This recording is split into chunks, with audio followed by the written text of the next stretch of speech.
Pada November 2024, Provinsi Maluku mengalami inflasi year-on-year, sebesar 2,23% dengan indeks harga konsumen, IHK, sebesar 107,43, di mana inflasi tertinggi terjadi di Kota Ambon sebesar 2,65% dengan IHK sebesar 107,64, dan terendah terjadi di Kota Tual sebesar 0,50% dengan IHK sebesar 106,37.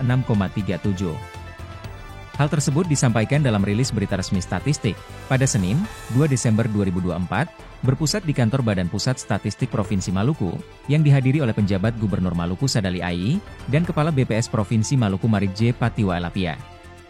Patiwailapia menerangkan bahwa berdasarkan hasil pemantauan BPS Provinsi Maluku pada 3 kabupaten kota IHK, terjadi kenaikan IHK dari 105,09 pada November 2023, menjadi 107,43 pada November 2024.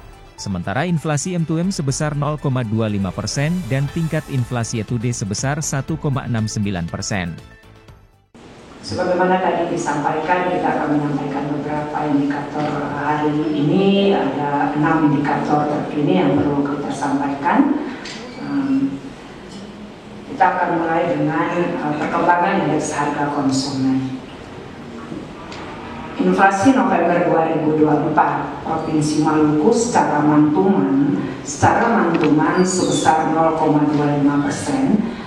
Dan secara year to date 1,69% dan secara year on year 2,23%. Angka ini sedikit mengalami kenaikan, namun secara mantuman kalau kita melihat angka bulan sebelumnya ini mengalami penurunan dari 0,65 turun menjadi 0,25%. Namun secara year on year kita sedikit mengalami kenaikan dari 2,13 bulan November menjadi 2,23. Ini dipicu karena Kota Ambon mengalami inflasi secara mantuman juga cukup tinggi 0,71 dan secara year to date 2,34.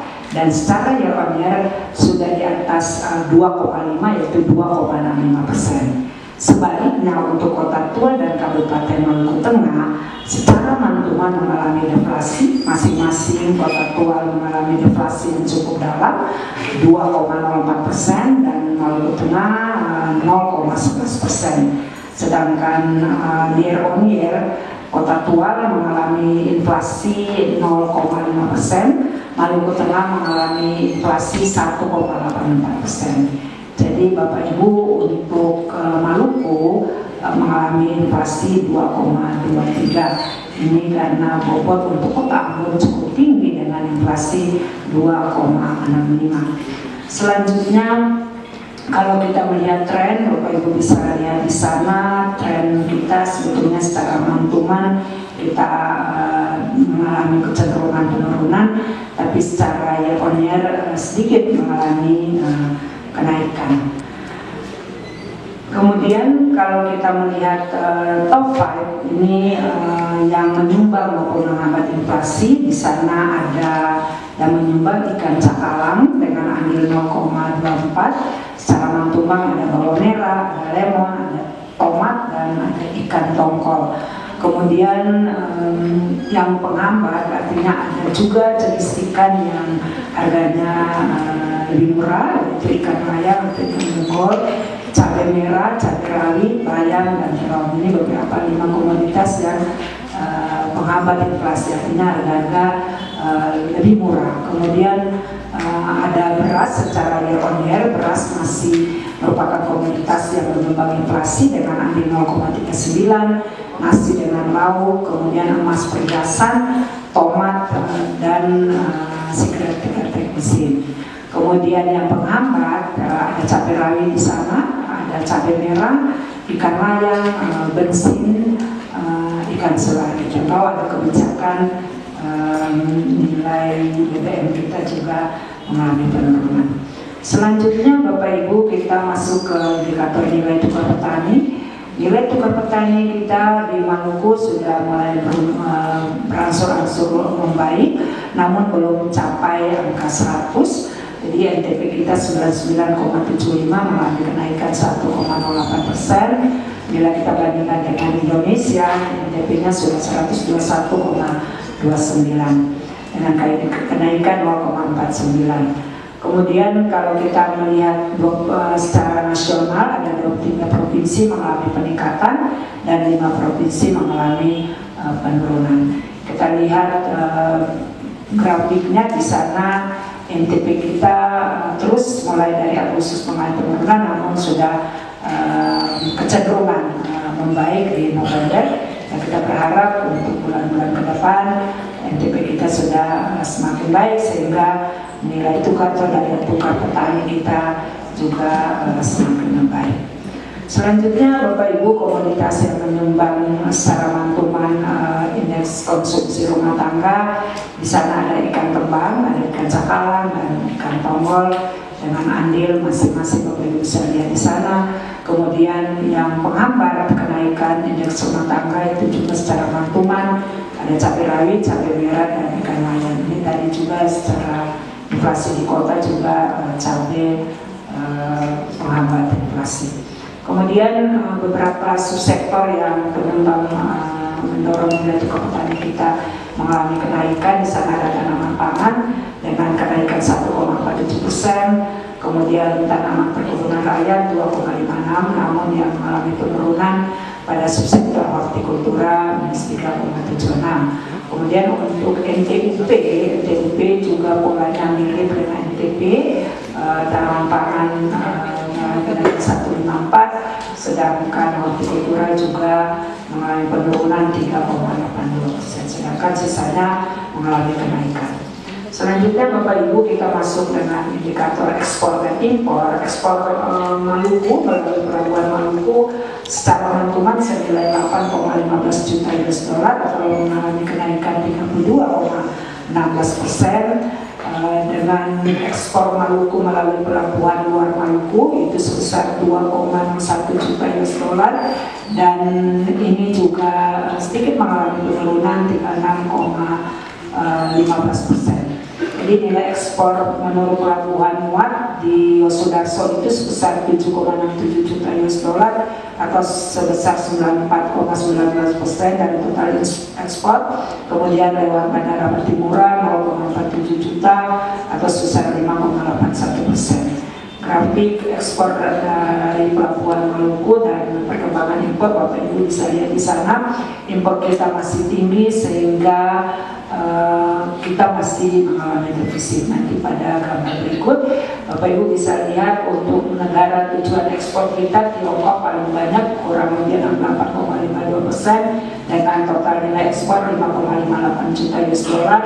Kemudian diikuti oleh Vietnam dan Hong Kong. Sedangkan impor kita masih banyak dari Singapura sebesar 16,08 juta atau 49,91%, diikuti dengan Malaysia yang tidak terpaut tidak terlalu jauh, dan Tiongkok sebesar 0,1 juta US dollar. Selanjutnya, Bapak Ibu, kalau kita melihat perkembangan impor kita ini terus mengalami kenaikan, yaitu sebesar 19,15% secara mantuman, dan migas kita juga masih tinggi sebesar 20,73%, namun non migas kita mengalami penurunan sebesar 60,72%. Secara neraca kita masih mengalami defisit sebesar 24,6 juta US dollar. Migas juga masih defisit 32 juta US dollar, namun non migas kita surplus yaitu 7,94 juta. Dan secara total neraca perdagangan kita masih defisit 24,06 juta US dollar. Selanjutnya, untuk tingkat hunian kamar hotel, Bapak Ibu kita bisa lihat di sana. Hotel berbintang dengan TPK 41,85% ini mengalami kenaikan. Baik hotel bintang maupun akomodasi lain juga semua mengalami kenaikan, masing-masing 6,73 dan 1,78. Secara gabungan kita mengalami kenaikan 3,73 poin.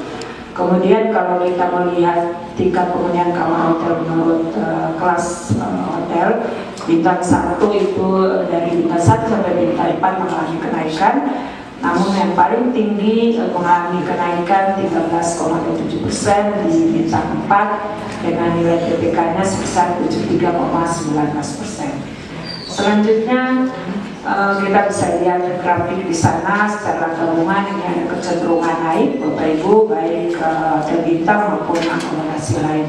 Kita berharap pada sektor ini terus mengalami kenaikan karena ini juga memberikan dampak atau multiplier effect untuk pembangunan ekonomi di wilayah kita. Selanjutnya Bapak Ibu, jumlah tamu asing pada hotel bintang, di hotel bintang itu ada 1.251 orang, akomodasi lainnya hanya 210 orang. Sedangkan yang tamu domestik cukup banyak, di hotel bintang 13,8 ribu orang, akomodasi lain juga 20.738 orang. Rata-rata lama menginap untuk tamu asing hotel bintang rata-rata 2 sampai 3 hari, dan di sini tercatat 2,04 hari, akomodasi lainnya lebih lama 5 sampai 6 hari. Dua-duanya mengalami kenaikan.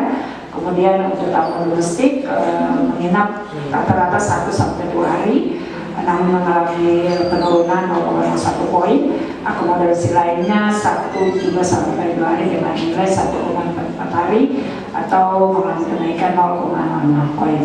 Kita lihat persebarannya, yang paling banyak itu ada di bintang 4 dengan persentase 34,50, diikuti dengan bintang 2 32,98, dan paling rendah bintang 3 dan sampai terpaut tipis 16,19 dan 16,34%. Perkembangan IPR Bapak Ibu bisa lihat di sana, kita dari 2020 dari 71 terus meningkat sampai 73. Artinya kualitas hidup masyarakat di Maluku ini sudah semakin baik.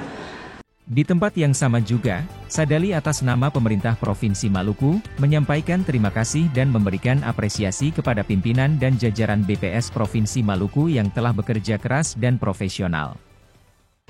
Atas nama pemerintah daerah dan seluruh masyarakat Maluku, kami menyampaikan terima kasih dan memberikan apresiasi kepada pimpinan dan seluruh jajaran BPS Provinsi Maluku yang telah bekerja keras dan profesional. Acara pada hari ini memiliki arti yang sangat penting karena kita akan mendapatkan data terkini mengenai perkembangan ekonomi dan sosial di Provinsi Maluku. Data yang akan dirilis hari ini akan menjadi panduan bagi kita semua dalam merumuskan kebijakan yang tepat untuk membangun daerah. Yang pertama itu ada penyampaian tentang perkembangan indeks harga konsumen, perkembangan nilai tukar petani, perkembangan ekspor dan impor, perkembangan pariwisata, perkembangan statistik transportasi, dan indeks pembangunan manusia. Bahwa semua berita resmi statistik yang akan dirilis pada hari ini memberikan dampak baik khususnya bagi pemerintah daerah dalam membuat suatu kebijakan atau merumuskan kebijakan yang mendukung pembangunan berkelanjutan di Provinsi Maluku ini. Nanti sebentar dijelaskan juga terkait dengan apa sih perkembangan indeks harga konsumen atau IK atau inflasi itu untuk memahami kondisi perekonomian kita. Terus perkembangan nilai tukar petani adalah kunci memahami kesejahteraan petani yang merupakan salah satu pilar utama ekonomi di Maluku. Terus selanjutnya akan disampaikan perkembangan ekspor dan impor Provinsi Maluku. Dan ini penting untuk memahami keterkaitan kita dengan pasar global. Terus terkait penting juga menyangkut perkembangan tingkat penghunian kamar hotel, memberikan gambaran tentang sejauh mana sektor pariwisata berkembang di Maluku. Dan terakhir itu ada perkembangan sektor transportasi Provinsi Maluku, memberikan landasan untuk meningkatkan konektivitas di daerah ini. Dan yang terakhir adalah indeks pembangunan manusia, membantu kita mengevaluasi sejauh mana keberhasilan pemerintah daerah membangun kualitas pendidikan, kualitas hidup penduduk di Provinsi Maluku ini. Demikian beberapa hal yang dapat kami sampaikan. Semoga berita yang dirilis pada hari ini akan bermanfaat bagi kita semua, dan atas perhatian dan partisipasi semua pihak dalam acara ini kami ucapkan terima kasih. Semoga kegiatan peluncuran berita resmi statistik Provinsi Maluku pada hari dapat berjalan dengan lancar dan memberikan manfaat besar bagi kita semua dalam merancang, menganalisis, merumuskan berbagai kebijakan di daerah. Semoga Tuhan Yang Maha Kuasa selalu merahmati, memberkati kita semua dalam melaksanakan aktivitas sesuai dengan tugas dan fungsi kita masing-masing dalam guna mengabdikan diri kepada bangsa dan negara, terutama kepada Provinsi Maluku yang sama-sama kita cintai.